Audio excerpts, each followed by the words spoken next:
So we really understand the generality of the human condition. Absolutely, and I think that's how it should be, because it is looking at, the psychology is so important. When people are depressed, in the West, for example, when we are depressed and you have people on antidepressants, then the blood pressure is up, so that, and you've got blood pressure down, you've got this, you've got this, you've got this, you've got this. What is the root of this? Why are you depressed? So we need to go to the root of something. Why? What's happened? So are people really trained in this area? There are specific courses. Yes, no. We have. It's an intensive curriculum, course. Yeah, no, it's a degree course. It's a degree course. It's a degree course with the Centre of Homeopathic Education in the UK. We are the largest homeopathic institution, not just the UK. We have a branch in New York, and we have a branch in Budapest. It's growing very big in the West now. In India, it's part of the whole national health system. In Cuba, it's very big in the Cuban research as well, and in homeopathy. So it's internationally, homeopathy is well known. In the UK, it's also well known. At the first UK, we had homeopathic hospitals, totally looking at holistic and alternative medicines. So it is well known. When people are unaware of it, then you go and talk. I mean, my theory, our theory is to make people aware, to make people understand there is not only one route to cure, there are many. Whichever route Allah gives you shifain, it's fair enough, but we must be aware that there are more than one. It is your choice, because we have been given choice to which route we wish to take. But the choice is there, but it's making people aware, and actually it's empowering people's rights. It's empowering people to have the choice. There is more than one way of looking at your illness. And when you empower people, Kepa, it takes them to levels that they understand. They understand, why did I feel this? It puts them more in control of their feelings and their emotions. Yeah, I could see that in your vision statement. Your foremost objective is the relief and prevention of diseases. Yes. Again, that preventive aspect of it is so important. How do you go about that? I'll tell you how we go. Now, preventive aspects. Advocacy, what does it entail? Okay, preventive could be, like I said earlier, let's do a common example, the immune system. Now, if somebody is recurrent with fevers, is coming and going. Now, we don't want to just come and treat the fever. You want to treat behind, like we said earlier, the root cause. Fever might be a symptom. Symptoms, yes. Okay. But the root cause could be anything. Anything. But the body's reoccurring. It's continuous. We need to stop that continuation. One way of doing it would be to make the immune system stronger. So when he gets fever, he's fighting better. So in the long term, he's now getting less fevers because his immune system is stronger. He's able to deal with it better. So you're not... as what we've been seeing, I'll tell you an example in Gambia, when we've been going to villages, where we see lots of symptoms, a lot of sickness. And when we return to those villages, we see, it's lovely to see the people's faces and the smiles when they are better, and since taking medicine, their symptoms have not returned. So that is key. So that even when the medicine's finished, mashallah, a lot of them have been okay. And they're very, very happy, and that's the root causes. That's preventative. So you're helping the whole system. So same even on the mental emotional level.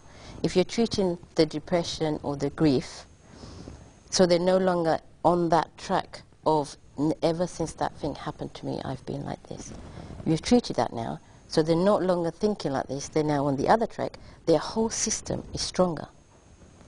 Okay, probably a victim of emotional shock or some kind of depressed person. Yeah. I mean, dealing with such a condition, you would need the background history of the person. You need to profile that individual. So where the information goes wrong, then the treatment goes wrong. No, treatment does not go wrong. I'll tell you what happens. Say, for example... Because you're dealing with natural... We're doing natural medicines. Now, let's take a typical example. Say the translator got the information wrong. So Keba's trying to tell me his symptoms, but my translator didn't understand properly, so he's told me wrong information. So I said, okay, it's a kind of headache, it's to do with this, I've selected a medicine, I've given it to you. Even if it was wrongly translated, the medicines cannot harm you. If your body needed any of that medicine, because it the will medicine take it. is not adulterated. It's so dilute and so safe, it cannot harm you. Even if I wanted to harm you, I could not harm you. That's how safe it is. This is one of the reasons I went into homeopathy, is because the safety in pregnant women and newborn babies. Because I thought with women, there was no help when they're pregnant and they're sick, and they find it's very difficult to take drugs because it will harm the baby. Whereas with homeopathy, it is very safe for baby and for mother. That's how safe it is. So if, coming back to your question, if they got the information wrong or was misinterpreted, you didn't get medicine, it will either touch you or it won't touch you. And then you may come back and say, I've only a little bit better, I'm not that much better. Then I say, well, tell me more. And then the second time around, I might get the information correct. Then I say, I understand now. I will select a different remedy. So to that aspect, this is why we can have the confidence, inshallah, that we cannot harm. This is what's so wonderful about this way of treating. You're treating the people, but you cannot harm the people. You know, no matter what happens. Even if somebody, in the UK, I'll give you an example, we have kits, which people use from homeopathic kits for, you know, general first aid, for example. If a child went to the kit, mummy's not looking, took out a bottle of pills and ate it all, mummy might ring up, say, oh my God, you know, little one has taken all the medicine, what shall I do there?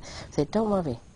If the body needed something from that itself, it would take it. If not, nothing, no harm. That's how safe it is.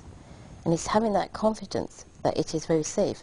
Can you move forth with it and help as many people as you can? Because, you know, it will either touch. So if it was wrongly diagnosed or wrongly interpreted, then they may not feel that much better. The next time, we'll check it again.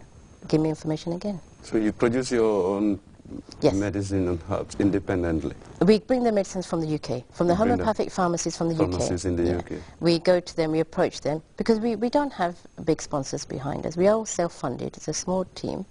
We go to the homeopathic pharmacies and we ask them that we are going to Gambia and Africa, can you help us?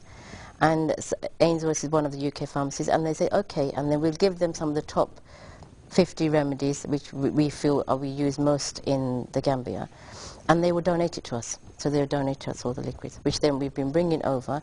Inshallah, in the clinic in Mandua, then we will start stocking up the medicine. Let's see, let me ask this personal question. Probably I got a cut on my leg or broken leg.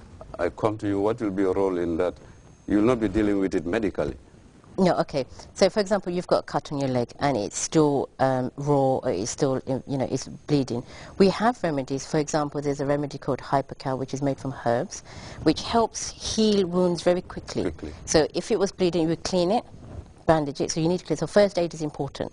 So, you need to be able to clean the wound, check the wound, and if it doesn't need any stitches or anything, then we spray some Hypercal liquid. We give internal medicines, and we've seen from experience how quickly a wound can get healed.